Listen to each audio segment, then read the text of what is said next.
My name is Cressida. I'm 30 years old, currently living in New York and working in financial consulting. That house over there, over 2,000 square feet with an American-style backyard, gray shingled roof and warm golden lights, is under my name. I bought it for my parents when they had nowhere else to go. But that day I stood on the sidewalk, uninvited to the housewarming party held inside that very home. Through the window I saw my mother raise a glass and proudly tell everyone, "We bought our dream house ourselves." Have you ever poured your whole heart into your family only to be erased from the very story you helped create? If anything like that has ever happened to you, leave a comment below, hit like and subscribe to this channel so we can expose the truths they tried to bury. Because what came after was even more bitter. I was born on a freezing March afternoon in the suburbs of Eau Claire, Wisconsin. My mother used to say she was cooking dinner when the contractions hit so hard she had to call an ambulance. But what stuck with me the most wasn't that birth story. It was the way she always added one unnecessary detail. You weren't planned. But since you were born, we had to raise you. She said it like she was talking about the weather, calmly without even trying to hide the regret. I was still too young to fully grasp what not planned meant. But the way she looked at me, the way my father quietly left the room every time I cried in the middle of the night, it told me enough. We weren't poor, but we weren't well off either. Dad was a warehouse manager for a local construction company, and Mom worked night shifts as a nurse. Despite how busy they were, they always had time for my sister, Brittany. She was tall, blonde, smart, and an outstanding basketball player. By age 14, she'd made the front page of the school newspaper with the headline "Future Star of East River High." I remember that day vividly. Mom bought an expensive wooden frame for the article and hung it in the center of the living room. Right below it was a family photo from the night Brittany received her Academic Excellence Award. There wasn't a single photo of me in the house, not even a school portrait. Since I could walk, I'd been used to playing alone. Every morning, Mom hurried to pack Brittany's breakfast, stuffed a few granola bars in her backpack, then turned to me impatiently saying, "Go change. Your grandparents are coming to pick you up." I don't recall her ever brushing my hair or asking what I wanted to wear. Everything with me was either hurry up or be quiet. But across Maple Street, where a white wooden house stood with a lavender garden out front, there was a different world entirely. That was my maternal grandparents' home, Walter and Helen. They were the first people in my life who made me feel like I mattered. Every morning, Grandpa would pull up in his old red pickup truck to pick me up. The moment I saw his truck, I'd dash out, backpack crooked, hair all over the place, but he always grinned wide and said, "My Cressy looks gorgeous today." Even if I had my shirt on backwards or ink smudged across my face, he said it like he meant it. Grandma loved to cook. Every time I stepped into her kitchen, the smell of warm apple pie or chicken soup greeted me before her voice did. "Have you eaten yet? Come in, I saved you a plate." After meals, she'd teach me how to sew on buttons, fold laundry neatly, arrange flowers. She never once scolded me for being clumsy. "Take your time," she'd say gently. "As long as you're learning with love, everything will fall into place." At school, I didn't belong to the popular crowd. While Brittany had already been captain of the cheerleading squad in middle school, I was the quiet kid with thick glasses, who liked to draw and sat at the back of the classroom. Every time there was a parent-teacher conference, Mom would send a note excusing herself. She claimed she had to work a night shift.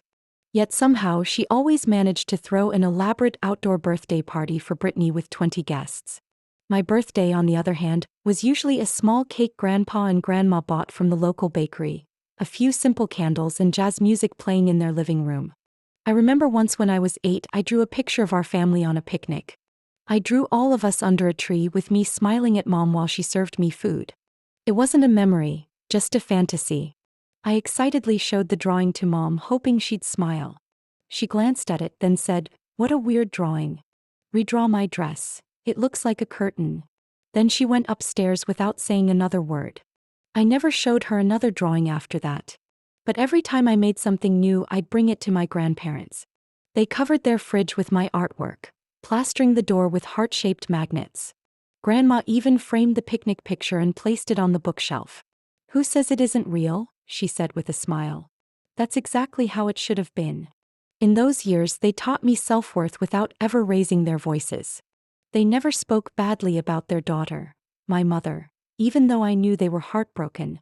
One day I asked Grandma, "Why doesn't Mom love me like you do?" She stroked my hair for a long time before answering softly, "Some people are born not knowing how to love.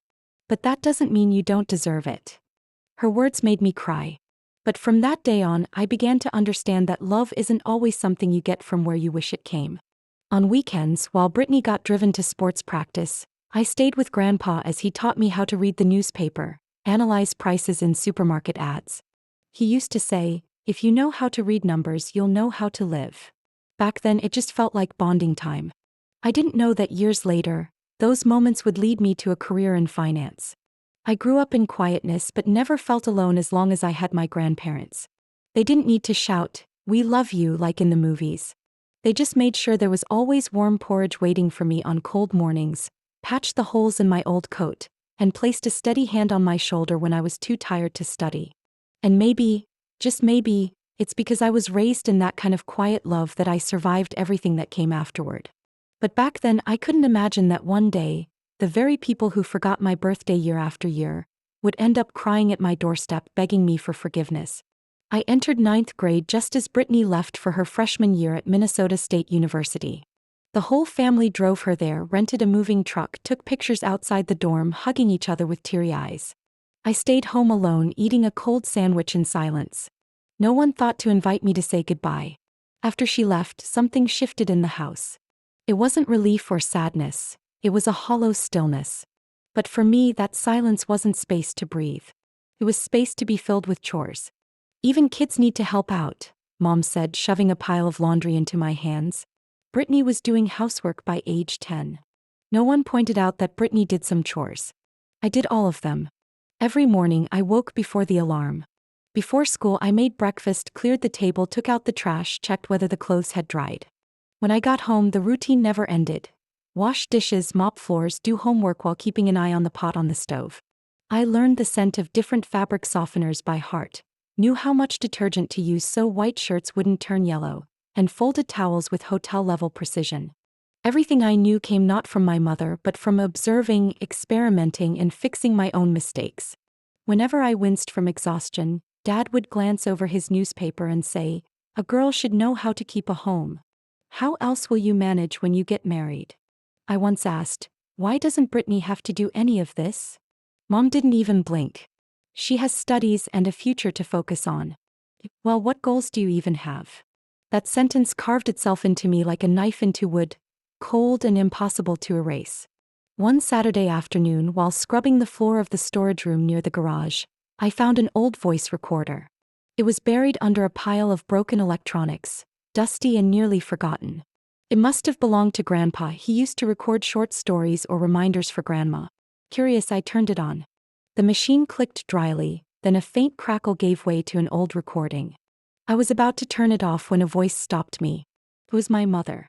I told him we didn't want another kid. His mom kept pressuring us. My chest tightened. Then my father's voice, quieter but colder. "Brittany has a future. But the little one, what use is she? She's just a burden. Let her stay with his mom if she loves her so much. We have our own lives." I froze, finger hovering over the stop button. There were no tears, just a cold numbness spreading through my body like my blood had turned to ice. They had talked about it before. Not in anger, not impulsively.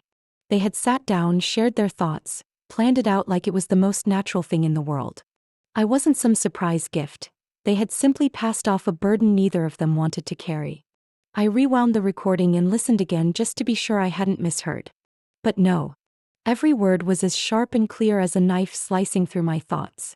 I don't know how long I sat there on that cold concrete floor, the recorder resting in my palm. That night I didn't eat dinner. I went upstairs, tucked the recorder into the drawer of my desk, and locked it with one of those tiny padlocks people use to hide their diaries. I didn't cry like I used to when I got blamed for things unfairly. I didn't yell. I just lay there, staring at the ceiling, wondering how the people who brought me into this world could speak so casually about not wanting me. The next day I still got up early. I still did the laundry, cooked, scrubbed the bathroom.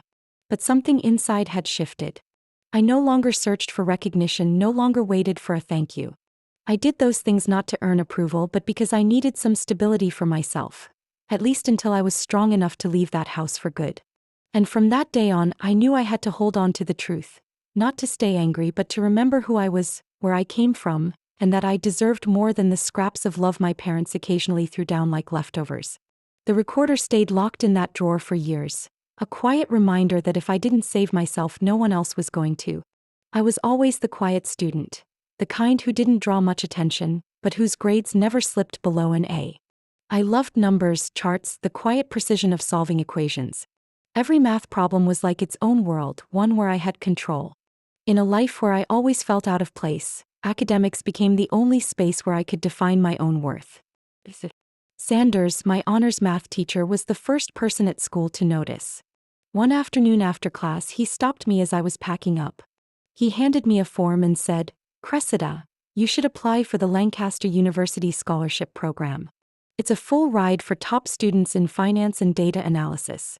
I think you have a real shot." My hands trembled a little as I held the form. Lancaster was one of the most prestigious universities in the Midwest, known for its elite finance department. I had dreamed of it but never truly believed I had a chance. That evening, I brought the form home and washed dishes while trying to keep my excitement in check. I waited until my mom was peeling potatoes in the kitchen before carefully speaking up. "Mom, I got invited to interview for a full scholarship at Lancaster next week. It's for top students. I just have to show up and do the interview." I looked up, trying to keep my voice steady. She didn't look at me. She kept peeling, then said flatly, "There's no car. Brittany's coming home this weekend. I have to cook for her. Figure it out yourself." I froze. I hadn't asked for money. I wasn't asking to be driven everywhere. Just one trip. One that could change my entire future. "But Mom, this is a real opportunity. If I get it, you won't have to worry about me again." She set the knife down with a heavy sigh. "Do you know how busy your sister is? And she still makes time to come visit. I don't have extra time for your little things." "This isn't a little thing," I said softly, gripping the hem of my shirt. She glanced at me from the corner of her eye, slowly. "Brittany got a scholarship too. She didn't make a big deal about it. Don't go thinking you're special." I didn't respond. I turned away, not because I was angry but because if I stayed another minute I might cry. That night, I sat at the computer alone and looked up bus routes from Eau Claire to Lancaster. There wasn't a direct line. I'd have to transfer twice, taking nearly 3 hours each way. The interview was at 9 o'clock on Saturday morning, which meant I had to leave home before dawn. I woke up at 4:30, quietly put on a white button-down I'd saved for important occasions. It was old, the collar a little worn, but I had ironed it carefully the night before. I packed a small backpack with a copy of my transcript, a personal essay I had spent 3 weeks writing, and a homemade sandwich with a boiled egg. No one in the house woke up to see me off. I closed the door gently, stepping into the dark morning, the streets still misty and biting cold. On the bus, I sat by the window trying to rest my eyes, but my mind wouldn't settle. I didn't have a fancy suit or expensive shoes like the other applicants probably did. All I had was my determination and a dream no one else knew about. When I walked into Lancaster's main hall, I was stunned by the size and grandeur of the place. Gray stone walls, high ceilings with chandeliers that looked like something out of a movie. About 20 other students were there, most in suits, speaking confidently. I chose a quiet corner and reviewed my essay. The interview was held in a small conference room with 3 panelists, a finance department head, a scholarship director, and a successful alumnus. They asked me everything: my goals, my past, why I chose finance. I didn't try to impress them. I simply told the truth. About how I loved numbers since I was little, how I learned to budget in my own household, how I used to analyze supermarket price flyers with my grandfather. I told them about growing up in a home where sometimes I felt invisible. They didn't react much. Just nodded and took notes. But when I finished, the woman from the scholarship board looked at me for a long time, then said, "You know, not everyone has the courage to speak their truth like that. Thank you for coming." I left without expecting anything. But I had no regrets. I'd done everything I could. I hadn't let anyone else decide whether I was worthy. 2 weeks later, the letter arrived. An acceptance letter from Lancaster University with a full-ride scholarship for 4 years, covering both tuition and living expenses. My hands shook as I stared at the paper. I brought it home, hoping that maybe this time, they'd be proud. I handed the letter to my mom as she stood at the kitchen table, slicing onions. She glanced at it, skimmed the words, then folded it. Brittany got that scholarship too. No need to make a fuss. Don't think you're special. I took the letter back, nodded, and didn't say another word. In that moment, I understood clearly. I didn't need anyone else to validate me. Because I was the one who had opened that door, with my own 2 hands without anyone holding them. I left Wisconsin for New York with just 2 suitcases, 1 completed scholarship, and a freshly signed entry-level contract with an investment firm. Life in the city was never easy, especially for someone with no one backing her up. But I was used to walking alone. Each morning, I crammed into a packed subway headed for the financial district. Each night, I studied for investment certifications, falling asleep at my desk with tired, red eyes. But there, in the rush and challenge of city life, I felt more alive than anywhere I'd ever been.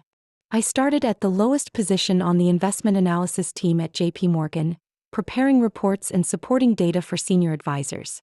I wasn't known for being a great speaker, but every spreadsheet and chart I created was clean, precise, down to the last decimal point.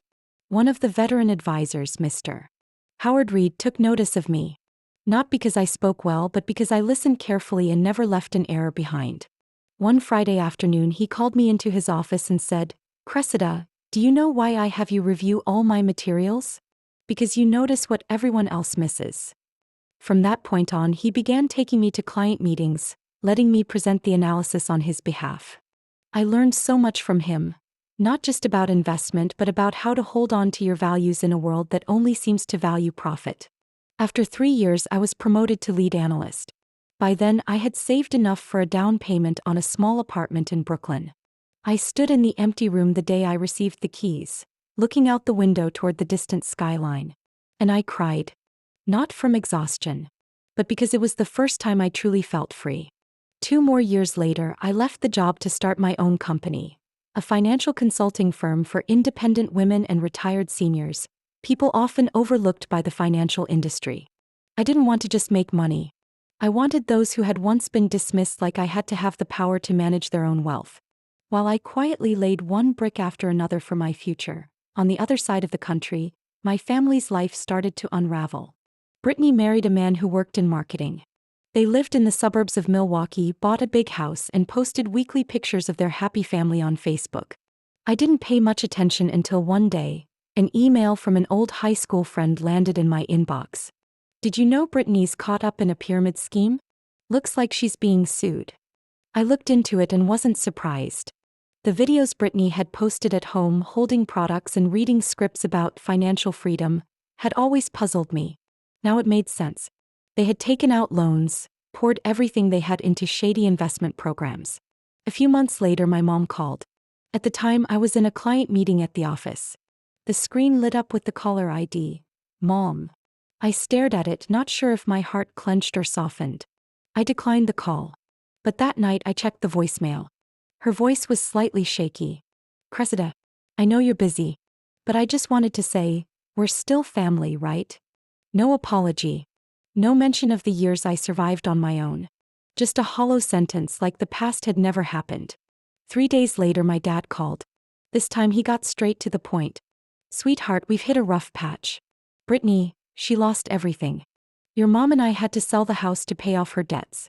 We've moved into a small apartment on the west side. It's not very comfortable. If you could help a little." I cut him off. "You mean money?" He paused for a few seconds, then sighed. "We're family, Cressida. You're doing so well, surely you haven't forgotten." I leaned back in my chair, staring at the ceiling. I hadn't forgotten. I hadn't forgotten the winter night I lay feverish and curled up in my room while my mother tossed me a bottle of cold medicine and told me to take care of it myself. I hadn't forgotten my 15th birthday when I baked my own cake because no one remembered. I hadn't forgotten those words from that old recording, "What good is she anyway?" But I also hadn't forgotten my grandparents. They once told me that kindness isn't a reward, it's a choice. I didn't respond that day. I spent several nights thinking it over. And eventually, I gave in. Not because they deserved it, but because I didn't want my heart to grow so callous that I couldn't reach out to someone who was drowning. I wired a small amount of money.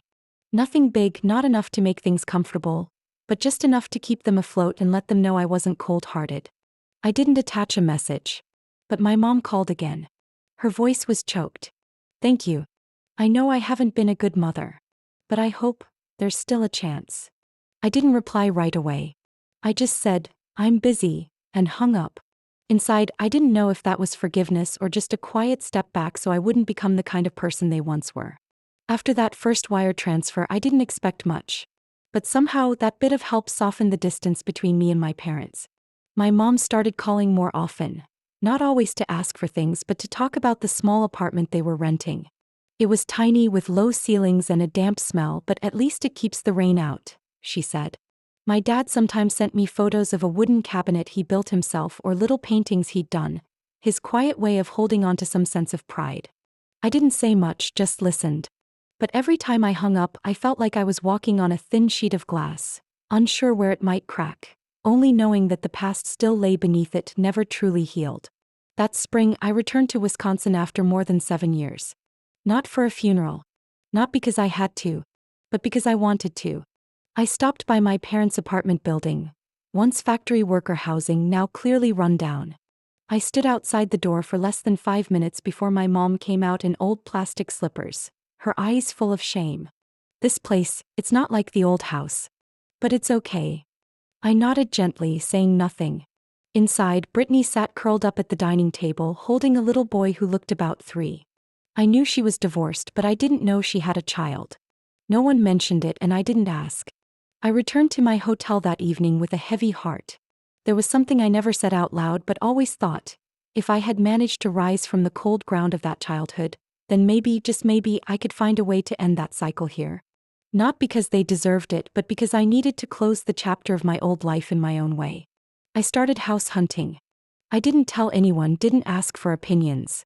I just knew my parents needed a decent place to live, and I had the means to provide it. After 3 weeks of searching, I chose a ranch-style home in the suburbs of Eau Claire, about a 10-minute drive from their old neighborhood. A single-story house with a backyard big enough to grow some vegetables, a front porch with a wooden swing. I imagined my dad sitting there with a newspaper each morning. The interior was simple but complete, designed with seniors in mind. No stairs, accessible bathrooms and bedrooms, non-slip wood floors, safety rails in the kitchen.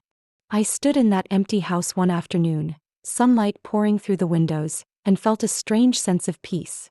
I didn't put anyone else's name on the deed but mine. But I also didn't plan to bring it up. That evening, I invited my parents to a small diner near the house. As soon as they sat down, I slid a thin folder across the table, wrapped in a blue cover. "What's this?" my dad asked cautiously. "Tax documents?" My mom smirked, half joking. I didn't smile. "It's the purchase contract. I bought a house for you too. Everything's paid off. Here's the key." Silence fell over the table. My dad picked up the folder, hands slightly shaking, skimmed through it, then looked at me like he couldn't believe it. My mom sat there quietly for a while, then suddenly stood up, came around the table and hugged me tightly.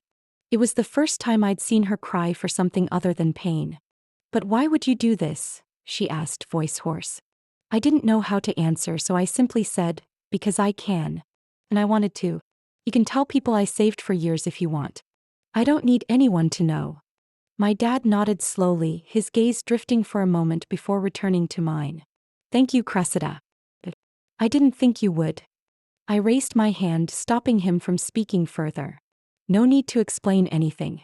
Just live well in that house, that's all I ask." On the day they moved into the new house, I arrived early. I hung the curtains myself, placed a vase of lavender on the dining table, just like Grandma Helen used to do every time I visited their home. In my mother's bedroom, I laid out a new set of pale blue sheets and left a short handwritten note. "Sleep well every night. There's nothing to worry about anymore." They walked into the house that afternoon, each holding worn suitcases, eyes wide with surprise as if they'd been handed a second chance. I didn't expect them to change, nor did I hope for them to become ideal parents again. I only hoped that, after everything, I could choose how to end a chapter of life I once thought I'd never escape. And the moment my mother stood in the middle of the living room, her hand trembling as she touched the new table, turning to me with tears in her eyes and saying, "I never thought I'd live in a place like this," I thought, maybe, just maybe, this was the beginning of something better. Nearly a month after my parents moved into the house I bought, I began to notice small changes in how they spoke to me over the phone. Mom no longer mentioned gratitude as often. Dad sometimes hung up mid-call, claiming he was busy hosting guests or working in the yard. I figured maybe they were just settling into their new life. I didn't think twice. In fact, I even felt relieved that they seemed to be doing better. I thought I'd done the right thing. One late evening, while editing a report for a major client, I absent-mindedly opened Instagram to relax for a few minutes. A new post from Brittany popped up. I didn't follow her, but her account was public. I was about to scroll past like I always did, but my eyes suddenly stopped when I saw the bold caption at the top. So proud of our parents. After everything, they bought this house completely through their own efforts and love. Below the caption was a clear photo taken in front of the porch, the exact house I had signed for, the same lawn where I had placed lavender flowers the day they moved in. I read the caption over and over, not believing my eyes. Scrolling down, I saw a pink-orange poster. Housewarming party, this Sunday 3 p.m. at the new home of Mr. and Mrs. Henderson, 2988 Birch Lane. All family and close friends welcome.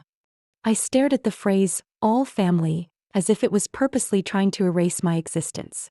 Not trusting my instincts, I immediately called my mother. Her voice came through gently as usual. Oh, sweetheart, is everything all right? I tried to stay calm. I saw something Brittany posted, about a housewarming party. Is that real? She hesitated for a moment, then chuckled softly. Oh, we're still planning. Nothing's final yet. Just an idea, really. I'll let you know once it's confirmed. I set the phone down on the table after the call ended. What I felt wasn't anger. It was emptiness. A quiet betrayal. No harsh words needed, just an erasure from the guest list. That Sunday morning, I did nothing but walk out of my Manhattan apartment, wearing a dark blazer, carrying a thin folder. I took the earliest flight to Eau Claire. Close to 3 p.m., I parked a short distance from my parents' house. From down the street, I could already hear soft music drifting through the white picket fence. The entire yard was decorated with twinkling lights, golden balloons, and a big sign that read, "Welcome to our new home." I walked slowly. The front door was wide open. No security, no one watching. Maybe because they assumed everyone who came was close family. I stepped inside, 1 foot at a time, unnoticed at first. In the living room, my mother stood among a group of older women, glowing in a floral dress. We handpicked every brick, she said, gently resting her hand on the kitchen cabinet door I had paid to have custom-made from moisture-resistant wood. A man in the group nodded. Truly admirable. You've overcome so much and still managed to buy such a beautiful home. My mother smiled, turning to my father who stood beside her. With faith and effort, anything is possible. I said nothing. I just stood behind them, watching the scene as if it were a play and I wasn't listed among the cast, even though I had built the entire stage. A familiar guest noticed me first. She frowned, then lightly tapped my mother's shoulder. I think your youngest daughter just arrived. My mother turned. Her face froze for a few seconds, then quickly shifted back to her usual smile. Cressida, you're here earlier than I thought. Earlier? I asked. I didn't think I was invited. The air went still. A few nearby guests turned away, pretending to admire the wall art. My father stepped in, his voice light. Don't make a scene in front of everyone, sweetheart. I placed the folder on the buffet table in the center of the room. This is the purchase agreement, the wire confirmation, all the legal documents. The registered owner, Cressida Henderson. My mother frowned. Cressida, what are you doing? This is family. It's a celebration. I looked straight into her eyes. A celebration, but without the person who paid for the house. A celebration built on lies. The room fell completely silent, as if someone had hit the mute button. Even the sound of children playing nearby seemed to fade into the distance. We had our reasons, my mother whispered. You're successful. You don't need recognition in front of others. I don't need praise, I said, my voice rough from holding back emotion. But I won't accept being erased. I looked around the house. Every lamp, every painting, every curtain, I had chosen them all. Yet in the story they told today, I didn't exist. I won't ask anyone to leave today, I said calmly. But starting tomorrow, you'll have to choose. Live honestly in this house, or leave it behind with your pride intact. I turned and walked out, leaving the stunned crowd behind. I wasn't waiting for an apology. I didn't need them to chase after me. I just needed to walk away, at least until they remembered who had built this place. I stood still just outside the living room door, amid the sounds of laughter and clinking glasses. The party was reaching its peak, with everyone gathered around the buffet table, holding plates of pastries and glasses of white wine, eyes turned toward my mother, who beamed as if she truly owned the house. "We're so lucky," she said, her voice echoing beneath the twinkling ceiling lights. "Everything we have today is thanks to the unity and sacrifice within our family. Brittany, our eldest daughter, gave us the down payment.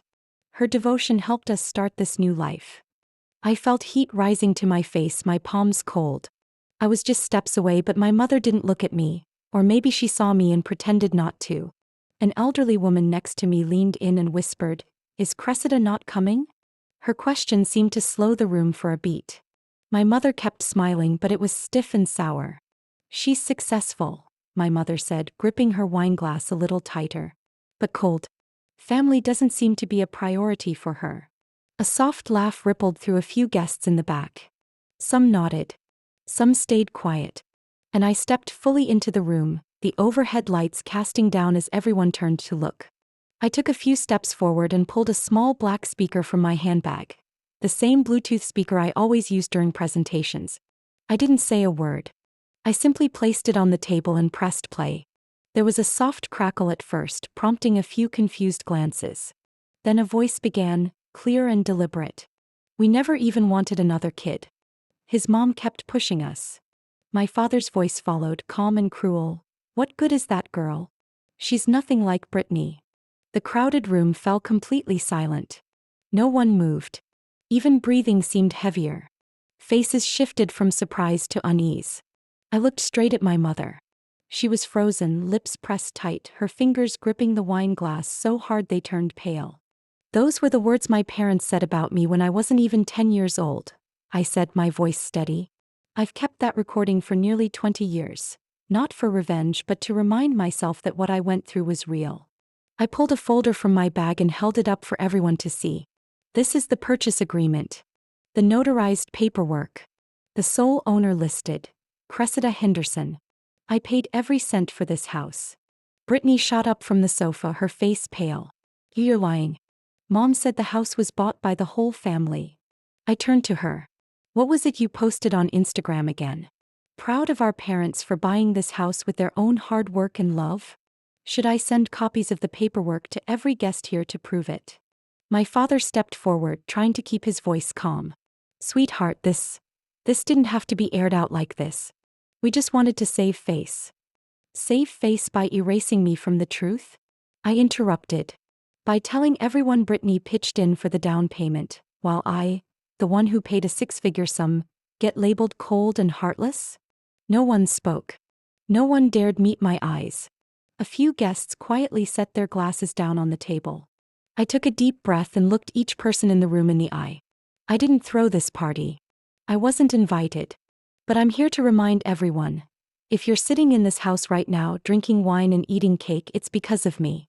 Not because I want praise, but because I've stayed silent for a lifetime. My mother's voice trembled as she spoke. "You don't understand. I didn't want people to think we were relying on you. I was embarrassed." I looked at her, my expression softer, but my voice remained firm.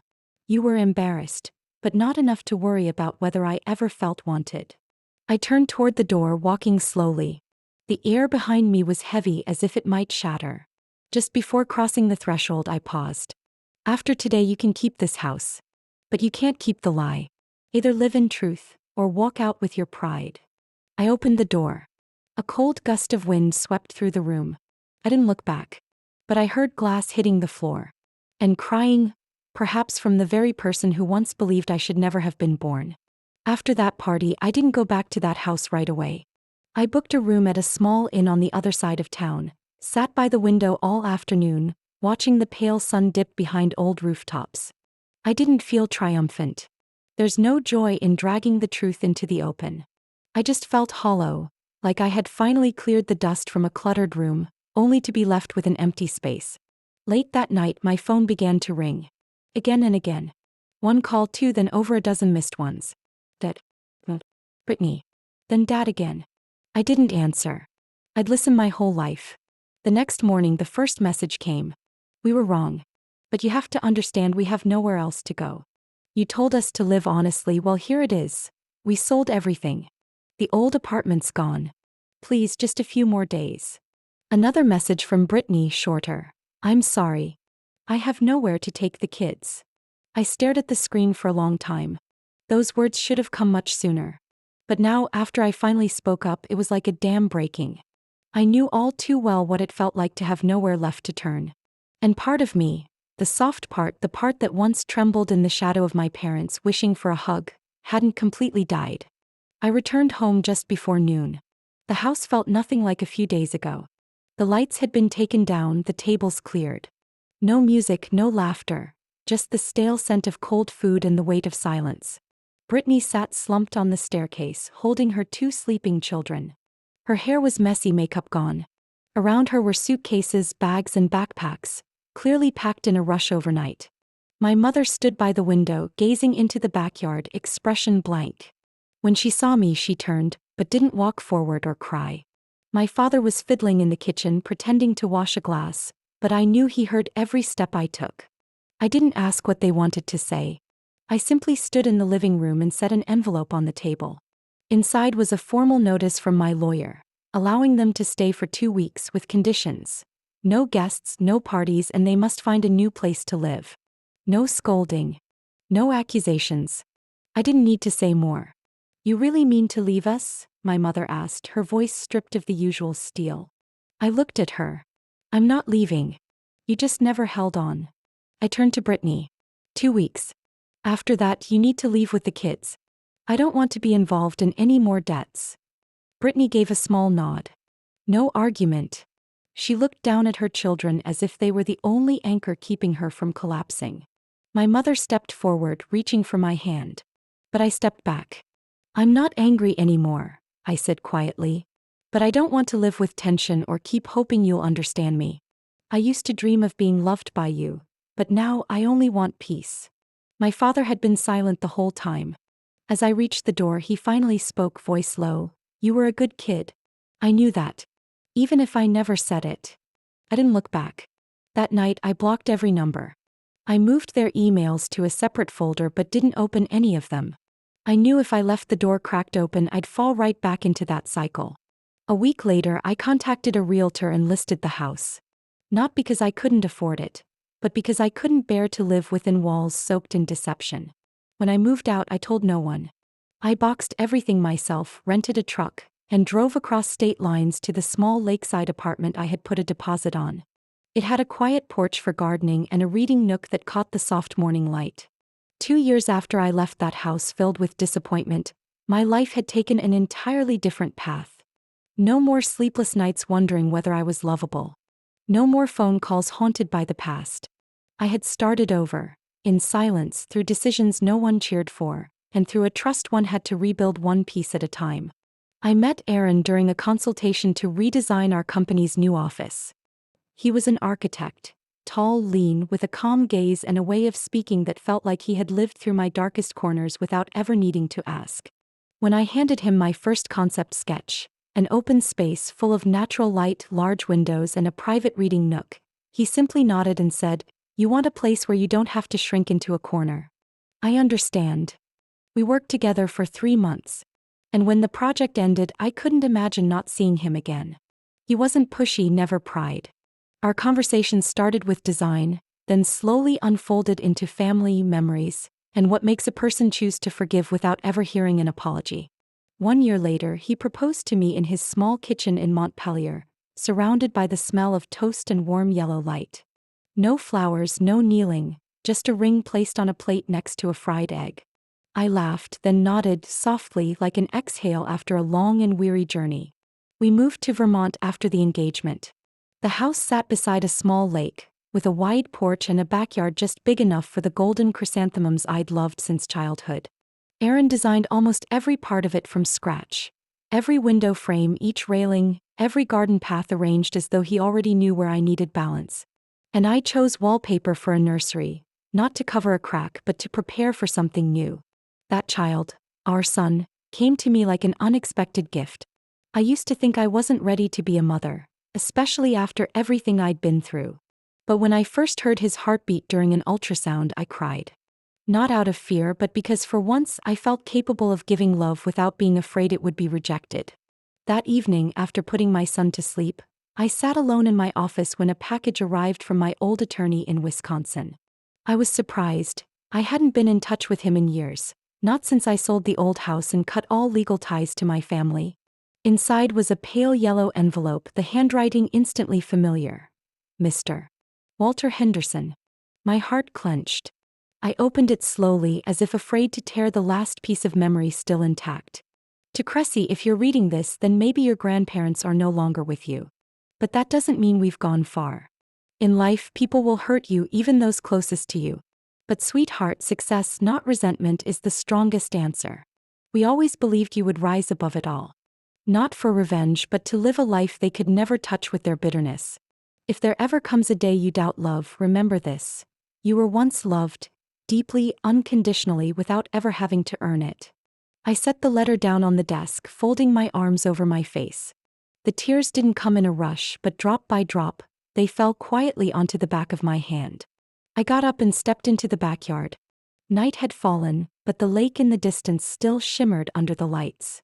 My son, just over 2 years old, was playing in the little fabric tent Aaron had pitched beneath the maple tree. Every time he saw me, he smiled like I was the only world he needed. No questions, no conditions, no doubt. I sat beside him, placed my hand gently on his head, and the faint scent of his baby shampoo warmed something inside me. I leaned down and whispered in his ear. You will never have to wonder if you are loved. I promise. He didn't understand all the words. But he smiled, wrapped his little arms around my neck, and pressed his face into my shoulder like it was the safest place in the world. And in that moment I knew, everything that once broke me had become the foundation of something stronger. A life I chose, a life I built out of love, and the quiet strength of someone who no longer needs to prove anything. Every life is a journey, and sometimes, you have to walk through childhood wounds to truly find peace. My story isn't just about loss or betrayal. It's about how a woman learns to stand on her own, to love without chains, to forgive without losing herself. What about you? Have you ever had to rebuild your home, not from bricks but from trust and courage? Do you believe that sometimes, silence and success are the loudest answers to the pain we've carried? Leave your thoughts in the comments. I'd truly love to hear your story, whether it's something you've overcome, or something you're still quietly surviving. And if this story touched something inside you, don't forget to subscribe. We'll keep sharing honest, heartfelt stories about family, connection, and the journey of growing up, where everyone can find a piece of themselves.